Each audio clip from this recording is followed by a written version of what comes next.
की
দয়া মেহেরবানি করে আমাদেরকে আজ জুমাতুল উলার শেষ দিক একেবারে আখির জুমানের মধ্যে আল্লাহর ঘর মসজিদে সমবেত হবার তৌফিক দান করেছেন। প্রত্যেকে বলে আলহামদুলিল্লাহ।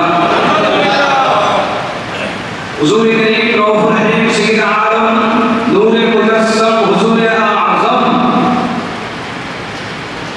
মুহাম্মদ মুস্তাফা সাল্লাল্লাহু আলাইহি ওয়াসাল্লাম এর দরবারে অফরত দুরূদ সালামের হাদিয়া প্রেরণ করছি,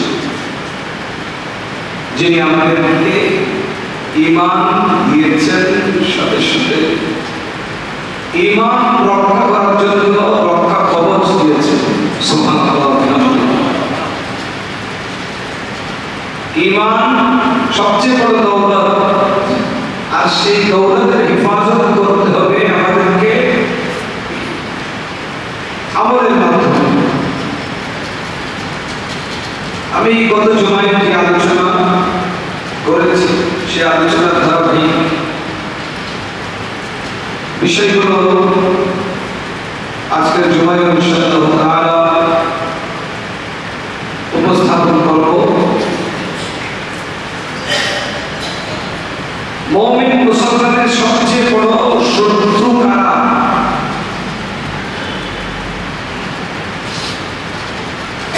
মুমিনের বন্ধু কারা? শয়তানের বন্ধু কারা? শয়তানের শত্রু কারা? শয়তানের বন্ধু যারা তারা ঈমানের শত্রু, শয়তানের শত্রু যারা তারা ঈমানের বন্ধু। বলতে বলে সুবহানাল্লাহ। আল্লাহর নবী হাবিব সাল্লাল্লাহু আলাইহি ওয়াসাল্লামের সাথে শয়তানের কনভারসেশন হয়েছিল, মুকালামা। আল্লাহর নবীকে শয়তান কিছু প্রশ্নের জবাব দিয়েছিল। আল্লাহ পাকের নির্দেশের প্রেক্ষিতে শয়তান নবীজির কাছে গিয়েছে। আল্লাহর হাবিব জিজ্ঞেস করেছে, মানন্ত তুমি কে? শয়তান বলেছে, আমি ইবলিস, আমি ইবলিস শয়তান। তখন আল্লাহর নবী তাকে প্রশ্ন করেছিল যে আমার আল্লাহর সৃষ্টি জগতের ভিতরে সবচেয়ে শত্রু, তোমার সবচেয়ে বড় শত্রু কারা? তাদের পরিচয় দাও। তখন শয়তান বলেছিল, আমার 15 প্রকারের শত্রু আছে আল্লাহর সৃষ্টি জগতে। আপনার উম্মতের ভিতরে সবচেয়ে বড় শত্রু হলেন, 1 নম্বর শত্রু হলেন আপনি। আগমন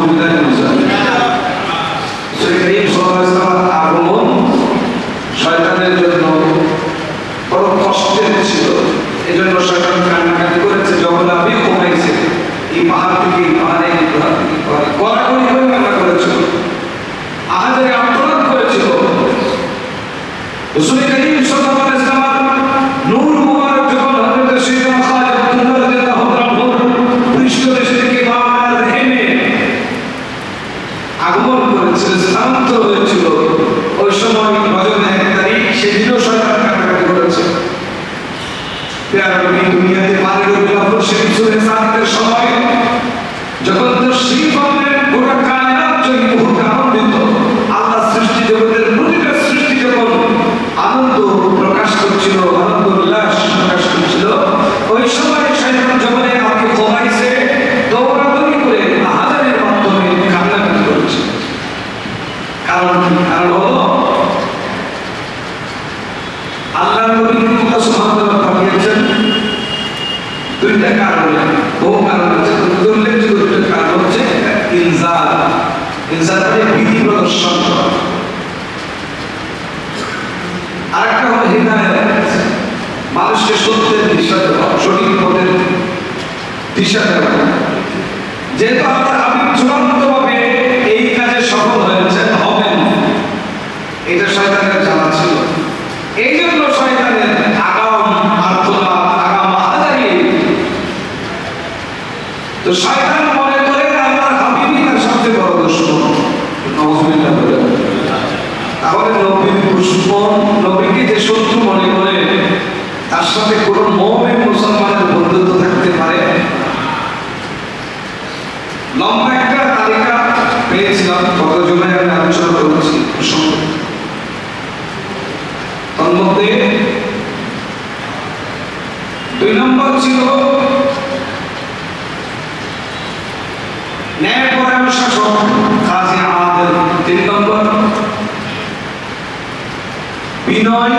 বিনয়ী সম্পদওয়ালা ধর্মী যার ভিতরে বিনয় আছে। সম্পদের কারণে যারা অহংকার আসে, যে অহমিকা প্রকাশ করে বলেন আল্লাহর শুকর আদায় করে আল্লাহ সুবহানাহু ওয়া তাআলা তাকে আলো বানিয়ে দেন। সুবহানাল্লাহ। 4 নম্বর ছিল সৎ ব্যবসায়ী, সচ্চা তাজির। সৎ ব্যবসায়ী, ব্যবসায়ী অসততায় অবলম্বন করে না, ইনতিকাল করে না, মানুষকে ঠকায় না, ওজনে কম দেয় না, অতি মুনাফা করে না,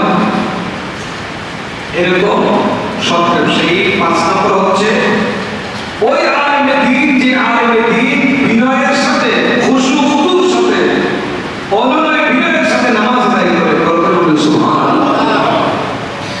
জন্য আওয়াম সাধারণ মানুষের নামাজের চাইতে আলেম ওলামার নামাজের মধ্যে তফাৎ থাকতে হবে। মাওলানা আলী শের খোদা মুশকিল কুশা রাদিয়াল্লাহু তাআলা বিদ্ধ হয়েছিলেন পায়ে যুদ্ধে, ওই তীরটা কোনো মতে বের করে যাচ্ছিল না। দেখেন সাধারণের নামাজ আর অসাধারণ ব্যক্তির নামাজ পার্থক্য আছে। অনেক চেষ্টা করে যখন তীরটা বের করে যাচ্ছিল না, আল্লাহ নবী বলেন তোমরা অপেক্ষা করো, আমার আলী যখন নামাজে দাঁড়াবে তখন তার তীরটা নিমিষেই তোমরা বের করতে পারবে। বলেন সুবহানাল্লাহ। শের খোদা রাদিয়াল্লাহু তাআলা নামাজে দাঁড়ালেন, ওই নামাজ অবস্থায় ওনার তীর নিমিষে বের করা হয়েছিল, অথচ ওনার সামান্যতম অনুভব হয়নি।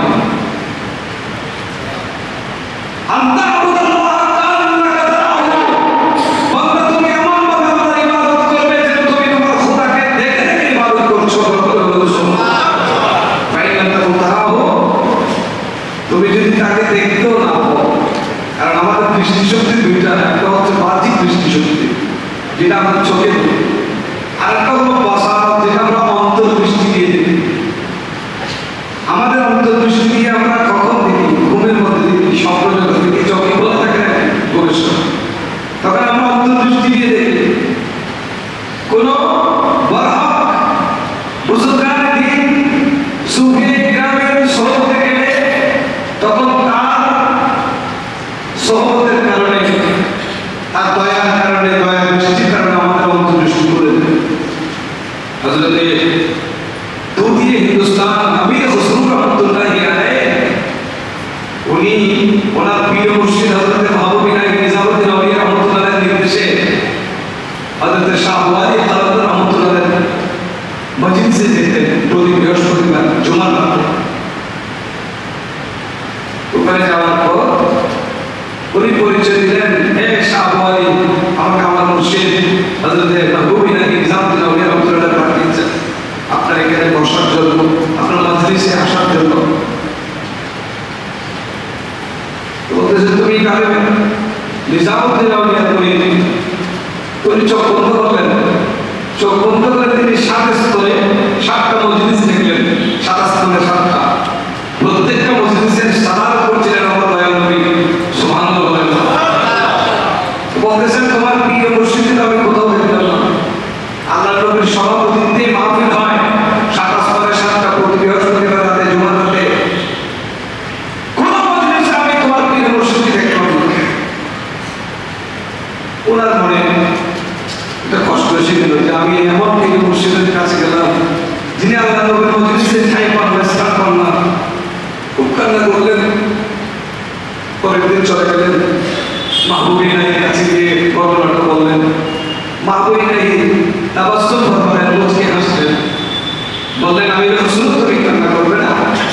তুমি আগামী সপ্তাহে যাওয়ার পর তুমি শাহ ওয়ালি কলমকে বলবে, হুজুর আপনি একটা কাজ করেন না, আপনি চোখ বন্ধ করে অন্তর্দৃষ্টি দিয়ে আপনি দেখলে হবে না, তো আপনি আমাকে দেখাই দেন, আমাকে ওখানে পৌঁছাই দেন, আমি আমার মুর্শিদকে খুঁজে বের করে নিব।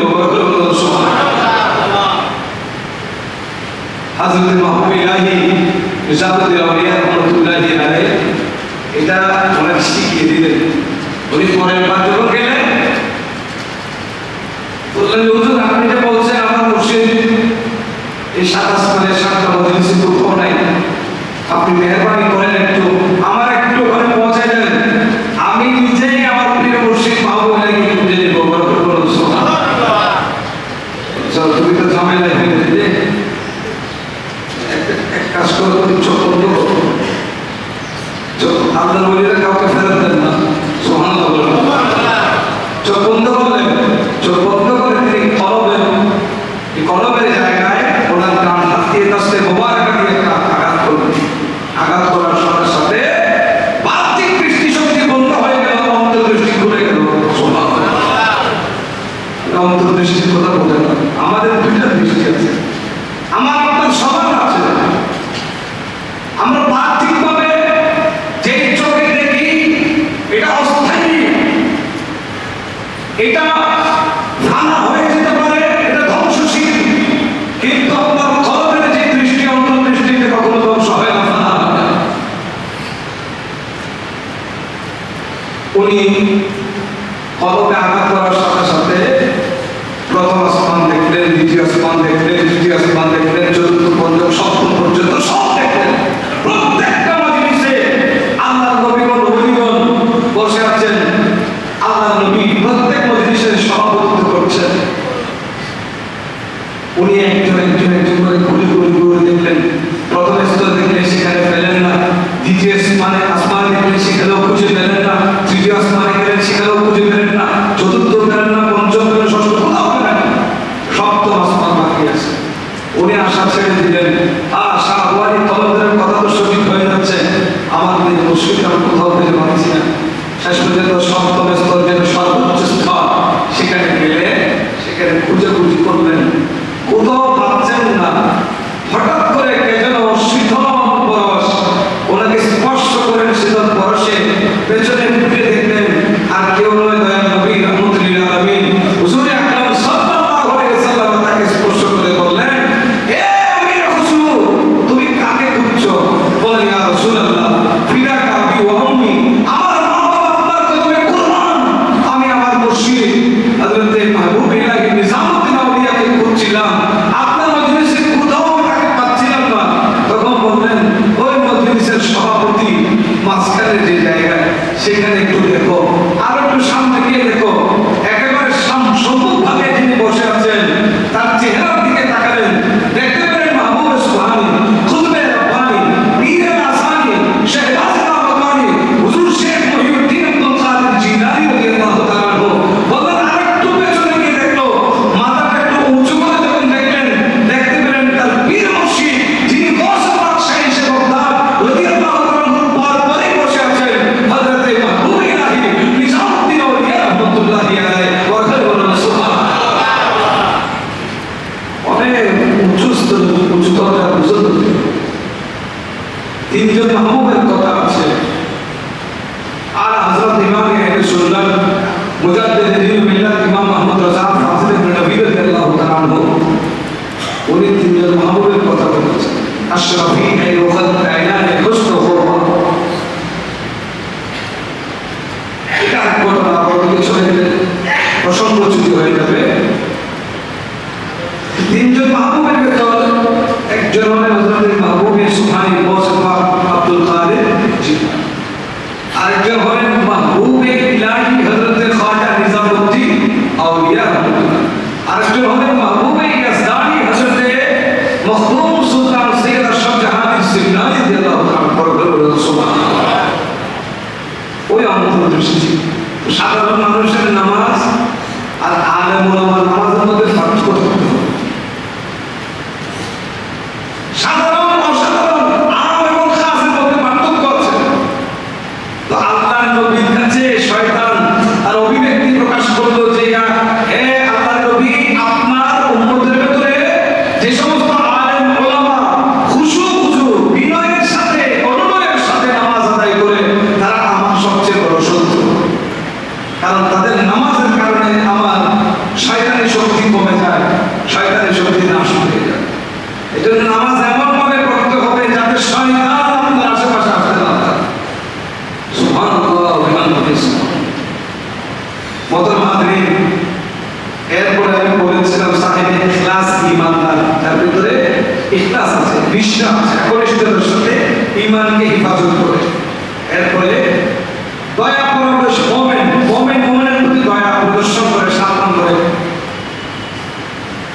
ঈমানদার মুসলমানের প্রতি যার দয়া আছে, রহমাউ বাইনাহুম, আল্লাহ সুবহানাহু ওয়া তাআলা কোরআনে এটা বলেছেন যে আমার উম্মতের, আমার বান্দার ভিতরে আমার নবীর সাহাবী যারা, তাদের অন্যতম একটা বৈশিষ্ট্য হলো তারা একজন আরেকজনের প্রতি দয়া পরবশ।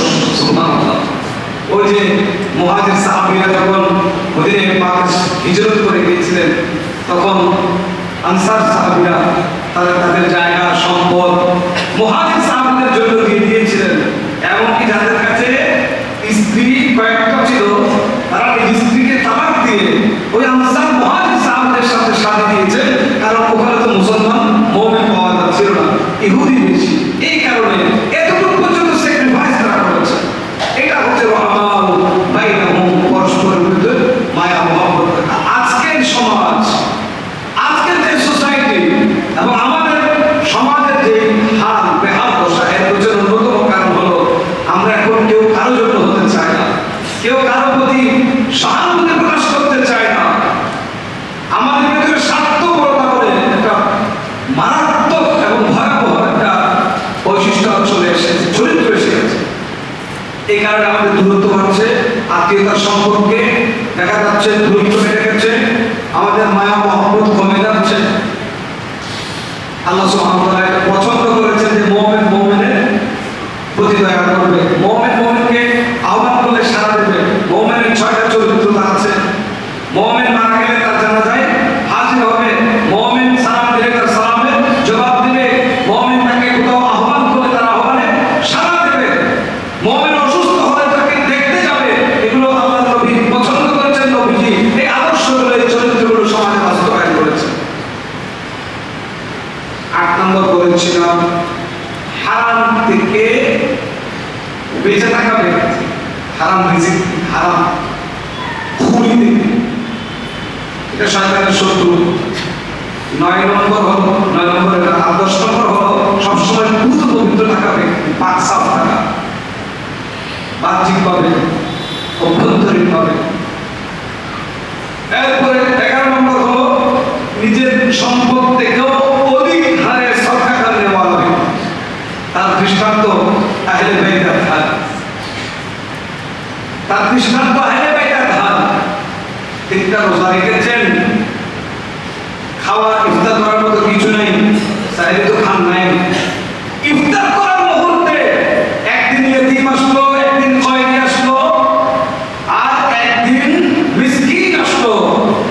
খাতুনে জান্নাত ফাতিমা জাহরা রাদিয়াল্লাহু তাআলা আনহা তাদেরকে এই ইফতারের যে 3টা রুটি, এই রুটিগুলো 5টা রুটি 3 জনে খাবেন, এই রুটিগুলো দান করে দিয়েছেন। অথচ তারা পছন্দ ছিল। আল্লাহ বলেন ওয়াইতুলিমুনা তুআমা আলা হুব্বি মিসকিনা ওয়া ইয়াতীমা ওয়া ইয়াসীরা, যে আমি আয়াত নাযিল করেছি আহলে বাইতের ধারের উপর, যারা পছন্দ করতে সত্ত্বেও নিজেরা না খেয়ে এতিমকে মিসকিনকে খায়।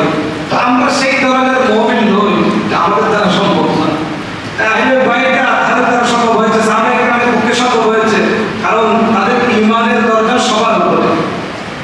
আল্লাহ বলেছেন উলাইকা আল্লাযীনা ইমতাহানাল্লাহু কুলুবাহুম লিত-তাকওয়া, আমি আমার নবীর সাহাবায়ে কেরামের কলবকে পরীক্ষা করেছি। আল্লাহ আমার সৃষ্টি জগতের ভিতরে নবীদের পরে তাদের কলবগুলো সবচেয়ে বেশি উন্নত। সেই কলবের অধিকারী যারা, তাদের পক্ষে কাজ সম্ভব। মুহতারাম হাজরিন, এভাবে আখলাকে হাসানা যারা হচ্ছে, শয়তানের শত্রু সে, মানুষের উপকার যে করে, শয়তানের শত্রু সে। তিলাওয়াতে কোরআনের উপর সবসময় যে দায়মান লেগে থাকে কোরআন তেলাওয়াতের মধ্যে, সেই শয়তানের শত্রু। এবং রাত থেকে চোখে ঘুম না দিয়ে যে আল্লাহর ইবাদত করে, কিয়ামত লাইক করে, সেই বান্দা শয়তানের শত্রু করে বলেন সুবহানাল্লাহ। এখন আসুন একই সওয়াল জবাবে, একই কনভারসেশনে শয়তানের প্রশ্ন, শয়তানের কাছে আল্লাহ নবী প্রশ্ন করেছেন, তাহলে ইবলিস এবার বলো যে আমার উম্মতের ভিতরে তোমার বন্ধু কারা? এগুলো তো শত্রুর তালিকা বলেছো। তখন শয়তান বলেছে আমার 1 নম্বর বন্ধু হলো বেইনসাফ করা কাজী, 2 নম্বর হলো অহংকার করা, অহংকারী ধনী, যার কাছে ধন আছে, 7 সে আমার বন্ধু। 3 নম্বর বন্ধু হলো খেয়ানতকারী ব্যবসায়ী, খায়েন, তাজের খায়েন, যে নিজের ব্যবসায় ইনসাফ ধরে রাখতে পারে না, অতি লালসার কারণে মানুষকে ঠকায়।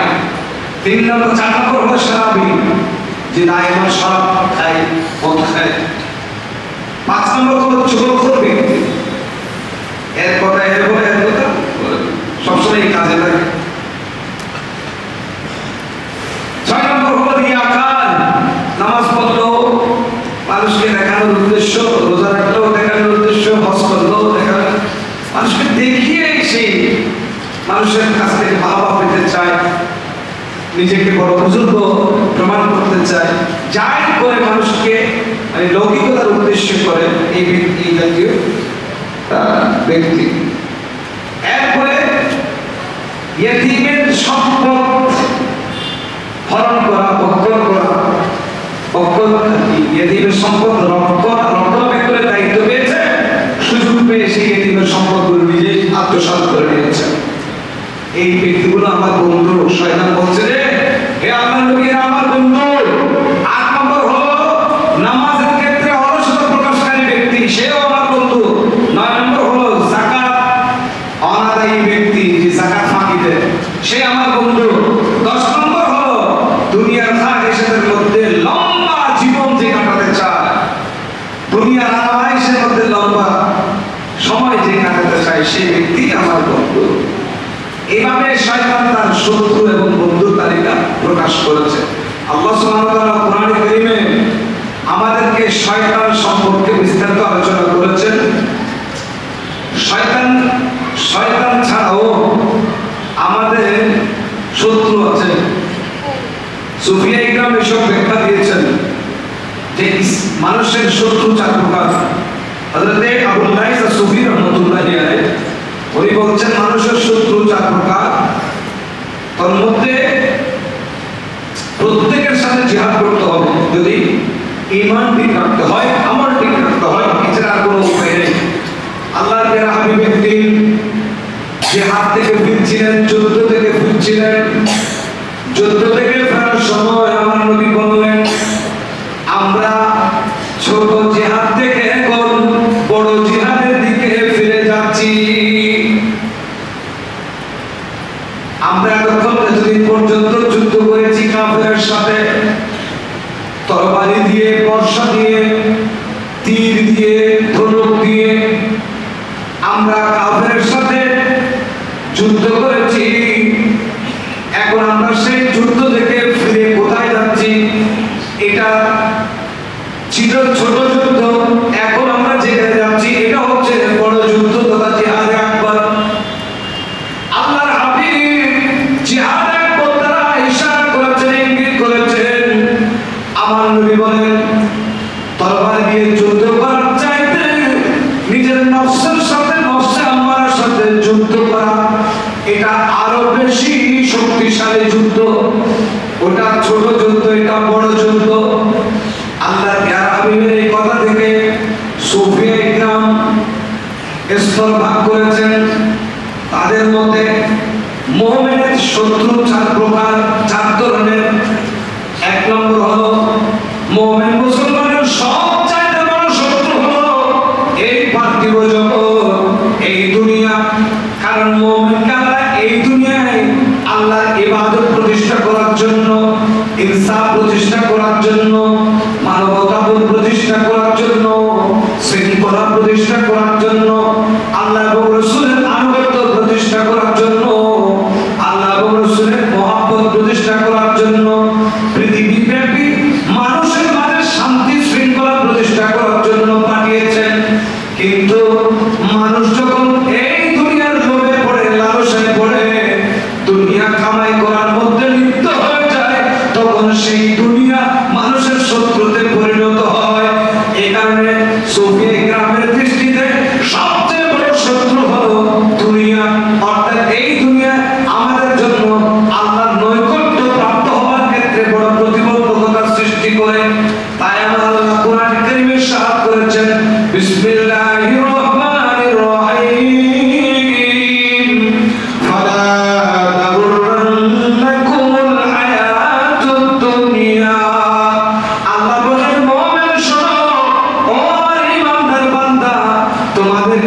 দুনিয়াবী জীবনের পার্থিব জগতের সৌন্দর্য যেন তোমাদেরকে প্রতারণার মধ্যে লিপ্ত না করে, অর্থাৎ এই দুনিয়ার সৌন্দর্য দেখে, এই দুনিয়ার আরামায়েশ দেখে, এই দুনিয়ার চাকচিক্য দেখে তুমি এত বড় ধোঁকায় পড়ে গেছো।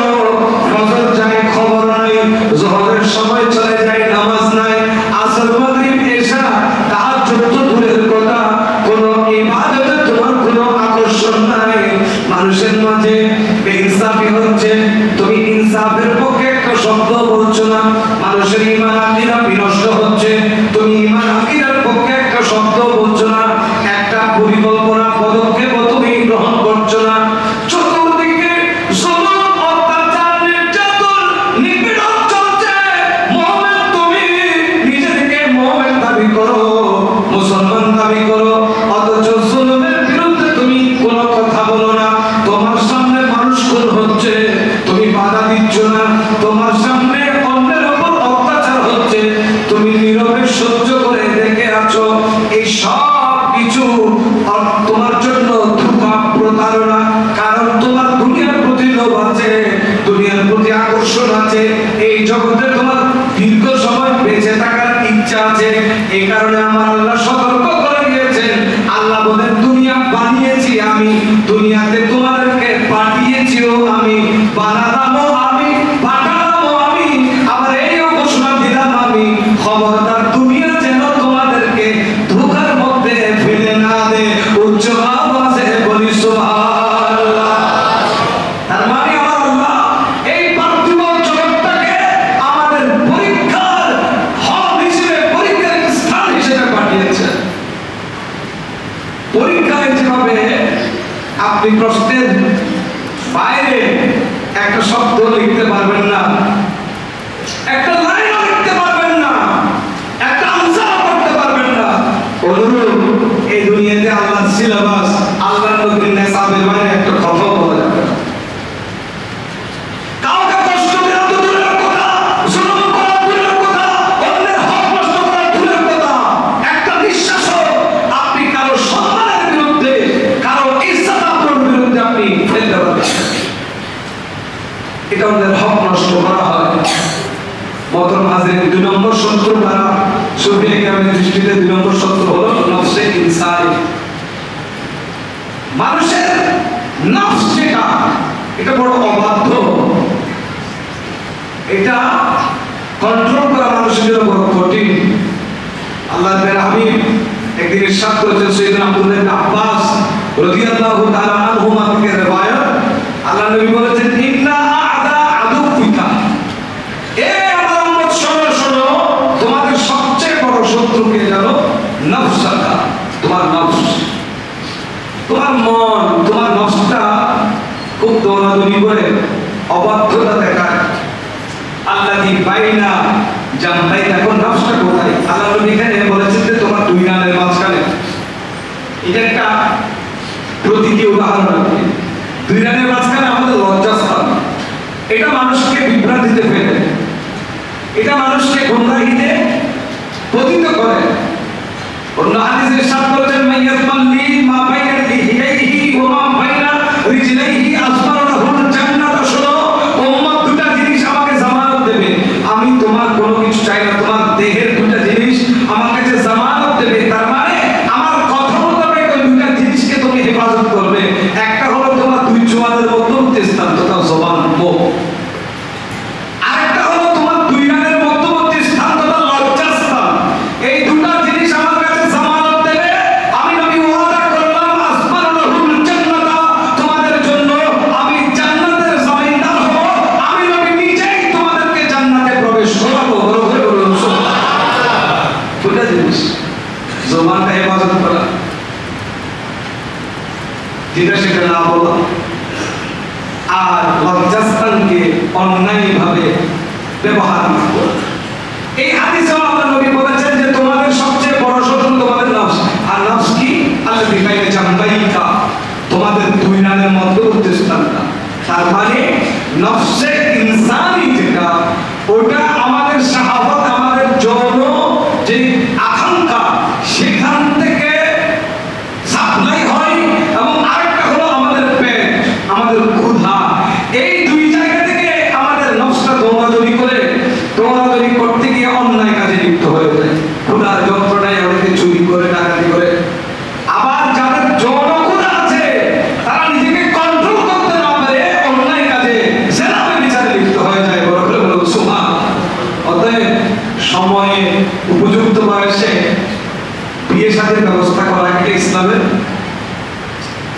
নির্দেশনা। আমার নবী বলেছেন আজ্জিলু ফি তাসবিজিল বানাতি ক্বাবলা আল ফাদিহা, উম্মত তোমার কন্যাদেরকে তাড়াতাড়ি শাদী দাও, বিয়ের ব্যবস্থা করো ক্বাবলা আল ফাদিহা, কেলেঙ্কারি দেখা যাওয়ার আগে। কারণ মেয়েরা যখন ধীরে ধীরে বড় হয়, স্কুল মাদ্রাসায় কলেজে যায়, অনেকের চোখে পড়ে। আর সোশ্যাল মিডিয়ার যুগে অন্যের সাথে কানেক্ট হওয়াটা একেবারে সহজ শব্দ, মানে সহজ করতে ব্যাপার হয়ে গেছে। ফলে তাদেরকে দেরি না করে, কারণ সেই কলঙ্ক যুক্ত হওয়ার আগে, কলঙ্কিত হওয়ার আগে তাকে তুমি শাদী দিয়ে কলঙ্ক মুক্ত করে দাও। এটা আল্লাহ নবীর ফরজ। এর বাইরে দেশীয় আইন থাকতে পারে, দেশীয় কানুন থাকতে পারে। ইসলামের অনেক কিছু প্রচলিত কানুনের সাথে সাংঘর্ষিক। ইসলামী যে দৃষ্টিভঙ্গি সেটা এক দৃষ্টিকোণে, আর প্রচলিত আইনের যে দৃষ্টিভঙ্গি সেটা অন্য দৃষ্টিকোণে। সেটা যার যার দেশে আপন আপন স্থানের সংস্কৃতি, আপন আপন স্থানের প্রেক্ষাপট, আপন আপন দেশের অবস্থা, হাল চাল নিয়ে সেই আইন কানুনগুলো প্রণয়ন করা হয়। ইসলাম বলছে তুমি তোমার সন্তানদেরকে তাড়াতাড়ি উপযুক্ত হয়ে গেলে দেরি না করে কি করো শাদী। এখানে বয়সটা নির্ধারিত করে দেওয়া হয়নি, কিন্তু প্রচলিত আইনের ক্ষেত্রে বয়স নির্ধারিত। সেদিকেও খেয়াল রাখতে হবে যাতে কোনো সমস্যা বা বিভ্রান্তি তৈরি না হয়। আল্লাহ পাক আমাদেরকে বোঝার তৌফিক দান করুন। আমিন। সালাতু আলা রাসূলিল্লাহ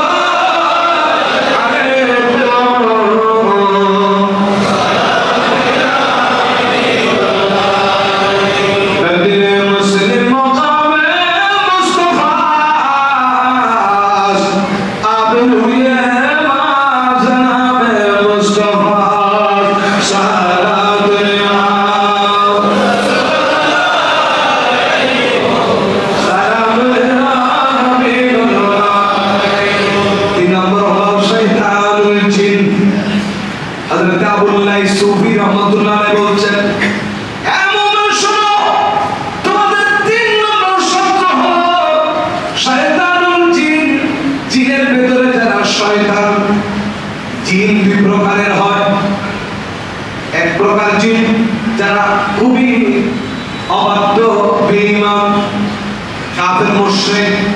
আরেক প্রকারের জিন আছে যারা অনুগত, আল্লাহওয়ালা। সুবহানাল্লাহ বলেন না। এখানে বলা হয়েছে শয়তানুল জিন, জিন্নাতের ভেতরে যারা শয়তান। এই জিনগুলো মানুষের বড় শত্রু। এই জন্য আমার আল্লাহ কোরআন কারীমে ইরশাদ করেছেন ইন্না শাইতানা লাকুম আদুফুন ফাত্তাখিযুহু আদুফা। বান্দারে, শয়তান হলো তোমাদের শত্রু। অন্য আয়াতে তাকে আদুফুন মুবিন বলা হয়েছে, স্পষ্ট শত্রু, প্রকাশ্য শত্রু।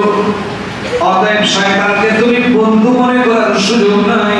ফাত্তাখিযুহু আদুফা, তাকে তুমি শত্রু হিসেবে মেনে নাও। সে তোমার শত্রু। শয়তান কখনো মুমিন বান্দার বন্ধু হতে পারে? তো মুমিন বান্দাটাকে যদি খারাপ চরিত্র বের হয়, মনে করতে হবে সে শয়তানের সাথে বন্ধুত্ব করেছে। মুমিন মুসলমান যদি আল্লাহর আনুগত্য থেকে সরে যায়, মনে করতে হবে তার ভিতরে শয়তানের সাথে দোস্তি হয়েছে। মুমিন বান্দা যখন অন্যায় করে, বেইনসাফি করে, খিয়ানত করে, ইবাদত বন্দেগী থেকে দূরে সরে যায়, তখন মনে করতে হবে সেই শয়তানের সাথে দোস্তি করেছে। কারণ আল্লাহ বলছেন ফাত্তাখিযুহু আদুফা, খবরদার শয়তানকে তোমরা শত্রুই মনে করবা এবং শত্রু হিসেবেই মেনে নিবা। 4 নম্বর বলেছেন শয়তানুল ইনস। ইনস মানে ইনসান, ইনসান মানে মানব। মানব শয়তান। হাদিসে আছে এই মানব শয়তানগুলো দেখতে আগাগোড়া মানুষের মতো, কিন্তু তার চরিত্রগুলো শয়তানের মতো। শয়তানুল জিনের থেকে শয়তানুল ইনস যারা, মানব শয়তান যারা, তারা আরো বেশি ভয়াবহ, আরো বেশি খতরনাক, আরো ভয়াবহ। অতএব তাদের থেকে দূরে থাকার কথা সূরা নাসে বলা আছে, আছে না? কুল আউযু বিরাব্বিন নাস, মালিকিন নাস, ইলাহিন নাস, মিন শাররিল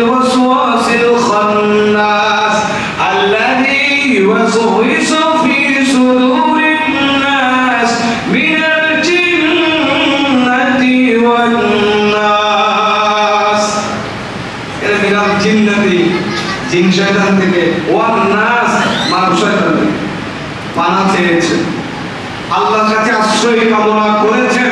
তার মানে শুধু শয়তান মানুষের শত্রু নয়, বরং মানব রূপী শয়তান যারা তারাও মানুষের শত্রু।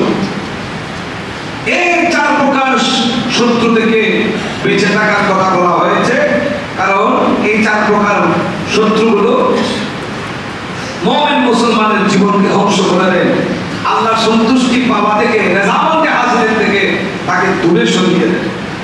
মোহতরম হাজরিন, এই কারণে আমাদেরকে শয়তান এই চার প্রকার শত্রু থেকে দূরে থাকতে হবে। আমরা এই শত্রুদের সাথে সখ্যতা রেখে আল্লাহর কাছে দোয়া করি, দোয়া কবুল হয় না। এত ডাকি সারা মিলে না, কেন মিলে না? এই প্রশ্নগুলো হুজুরগানের দিনকে তাদের মুরিদিন মুহিব্বিনরা করে থাকেন, বলে থাকেন হুজুর এত দোয়া করি, এত করি, আল্লাহ তো বলেছেন যে উদউনি আস্তাজিব লাকুম, আমার কাছে দোয়া করো আমি দোয়া কবুল করব, কিন্তু আল্লাহ তো দোয়া কবুল করেন না। এই প্রশ্নটা হযরত ইব্রাহিম বিন আদহাম রাহমাতুল্লাহি আলাইহি করেছেন। তিনি তারিকুস সালাত ছিলেন, সিংহাসন ছেড়ে দিয়েছেন, বাদশা ছিলেন, বাদশাহী ছেড়ে দিয়েছেন আল্লাহকে পেতে। হযরত ইব্রাহিম বিন আদহাম রাহমাতুল্লাহি আলাইহি সোরে ওনার মাজার আছে, ওমানের সোরে, আলহামদুলিল্লাহ আমি জিয়ারত করেছি ওনার। হযরত ইব্রাহিম বিন আদহাম রাহমাতুল্লাহি আলাইহি ওনার কাছে এই প্রশ্নটা করা হয়েছিল যে উনি বলছেন, ওনার কাছে বলা হয়েছে যে হুজুর আমরা আল্লাহকে এত ডাকি, এত ইবাদত করি, আল্লাহ বলেছেন উদউনি আস্তাজিব লাকুম, আমার কাছে দোয়া করো আমি দোয়া কবুল করব, কিন্তু আমাদের দোয়া কবুল হয় না। তখন হযরত ইব্রাহিম বিন আদহাম রাহমাতুল্লাহি আলাইহি দোয়া কবুল না হওয়ার কিছু কারণ বলেছেন, 10টা কারণ তিনি উল্লেখ করেছেন। এক নম্বর তিনি বলেছেন যে তোমরা আল্লাহর ওয়াহদানিয়তের কথা বলো, একত্ববাদের কথা বলো, তাওহীদের উপর ঈমান নিয়ে ঈমান আনার কথা বলো, কিন্তু ঈমানের যে হক আছে, হকে ঈমান যেটা, সেটা তো আদায় করো না, ঈমানের হক আদায় করো না। 2 নম্বর, তোমরা কোরআনে কারীম পড়ো অথচ কোরআনের আহকামের উপর, বিধানের উপর আমল করো না। 3 নম্বর, তোমরা রাসূল কারীম সাল্লাল্লাহু আলাইহি ওয়াসাল্লামের মুহাব্বতের দাবি করে থাকো, আল্লাহর নবীকে ভালোবাসার কথা বলো, কিন্তু রাসূল কারীম সাল্লাল্লাহু আলাইহি ওয়াসাল্লামের সুন্নাতের উপর তোমাদের আমল নাই, আল্লাহর নবীর আদর্শকে তোমরা বাস্তবায়ন করো না। ওই যে অন্তরে নেই বিন্দু মাত্র ভক্তি মহব্বত, অথচ আমরা দাবি করি রাসূলের উম্মত। অন্তরে নেই বিন্দু মাত্র ভক্তি মহব্বত, অথচ আমরা দাবি করি রাসূলের উম্মত। ভুল সবই ভুল, এ ভুলের দিতে হবে খেসারত। মুখে দাবি করে আল্লাহ নবীর আদর্শের উপর না চলা, সুন্নাহর উপর নিজের জীবনকে, নিজের পারিবারিক সামাজিক রাষ্ট্রীয় জীবনকে প্রতিষ্ঠা করতে না পারা কিংবা না করা, এটার জবাব আল্লাহর কাছে দিতে হবে। দিন শুধু মসজিদের ভেতর সীমাবদ্ধ করে আচার অনুষ্ঠানের মধ্যে সীমাবদ্ধ হবে, দিনকে প্রত্যেকটা জায়গায় সেটেল করতে হবে, প্রতিষ্ঠা করতে হবে। মোহতরম হাজরিন, হযরত ইব্রাহিম বিন আদহাম রাহমাতুল্লাহি আলাইহি তিনি 4 নম্বরে বলেছেন যে তোমরা শয়তানের সাথে শত্রুতার কথা বলে থাকো, যে তুমি শয়তানের সাথে শত্রুতা রাখো, কিন্তু তোমার কাজে করবে আগাগোড়া শয়তানি, তো তোমার দোয়া কবুল কিভাবে হবে? 5 নম্বর তিনি বলেছেন যে তোমরা জান্নাতে প্রবেশ করার, জান্নাতের অধিকারী হওয়ার দাবি করে থাকো, কিন্তু জান্নাতে যাওয়ার জন্য যে আমল করতে হয়, প্রস্তুতি নিতে হয়, সেই প্রস্তুতি তোমাদের কাছে নাই, এমনি জান্নাতের আশা করো। 6 নম্বর, তোমরা জাহান্নাম থেকে বাঁচার জন্য আল্লাহর কাছে দোয়া করো, আল্লাহুম্মা ইন্নী আউযু বিকা মিনান নার, মিনান নার, মিনান নার, জাহান্নাম থেকে বাঁচার জন্য তোমরা দোয়া করে দেখো, অথচ সেখানে যে জাহান্নাম থেকে বাঁচার জন্য দোয়া করে দেখো, কিন্তু নিজেকে নিজেই সেখানে নিক্ষেপ করে যাচ্ছ, নিজেকে নিজেই জাহান্নামের নিকটবর্তী করে যাচ্ছ প্রতিনিয়ত, প্রতিটা কর্মের মাধ্যমে, প্রতিটা কথার মাধ্যমে, প্রতিটা কাজের মাধ্যমে। এরপরে বলেছেন তোমরা মুখে বলে থাকো মৃত্যু হক, মৃত্যু আসবে, মৃত্যু একদিন বাস্তবায়ন হবে, জন্ম যখন হয়েছে মৃত্যু হবে, কিন্তু হাকিকত হলো তোমরা তোমাদের মৃত্যুর জন্য কোনো প্রস্তুতি নাই, মৃত্যুর কোনো প্রস্তুতি নাই, তোমাদের দোয়া কিভাবে কবুল হবে? 8 নম্বর তিনি বলেছেন তোমরা নিজের ভাইয়ের দোষ ত্রুটি অন্বেষণ করে থাকো, অথচ নিজের মধ্যে কত দোষ ত্রুটি সেটি একবারও দেখো না, সেদিকে একবারও তাকাও না। 9 নম্বর তিনি বলেছেন তোমরা নিজের পরবর্তীকার তোমাদের খোদার নিয়ামত খাও, অথচ আল্লাহর নিয়ামত পেয়ে তোমরা শুকর আদায় করো না, তোমাদের দোয়া কিভাবে কবুল হবে? সর্বশেষ তিনি বলেছেন যে তোমরা তোমাদের মৃত ব্যক্তিদেরকে দাফন করো, কবরে যাও, কবরস্থানে গিয়ে তাকে নিজ হাতে দাফন করে আসো, অথচ এরপরে যে কবরে কি হচ্ছে, এই যে তার লাশ, তার মৃতদেহ এবং তাকে মাটির নিচে শুইয়ে দেওয়া, এখান থেকে তোমরা ইবরাত তথা শিক্ষা হাসিল করো। এক কথায় আমাদের ভিতরে কোনো প্রভাব নাই, কোনো কিছুতেই আমরা প্রভাবিত হচ্ছি না, আল্লাহর ভয় রাসূলের মহব্বত আমাদের অন্তরে সৃষ্টি হচ্ছে না। সুতরাং দোয়া কবুল না হওয়ার সবচেয়ে বড় কারণ হচ্ছে না এগুলো। কিয়ামত যত ঘনিয়ে আসছে আমাদের চরিত্রগুলো তত বেশি দিন দিন আরো বেশি বেড়ে যাচ্ছে। অতএব আল্লাহ সুবহানাহু ওয়া তাআলার কাছে আমরা দোয়া করব, আল্লাহ পাক যেন আমাদেরকে আল্লাহ এবং রাসূলের আনুগত্যের মধ্যে থাকার তৌফিক দান করুন। আমিন। ওয়া আখিরু দাওয়ানা আলহামদুলিল্লাহি রাব্বিল আলামিন। দাঁড়িয়ে কথা শোনা করুন, আপনারা কথা বলুন, শোনা দাঁড়িয়ে করুন।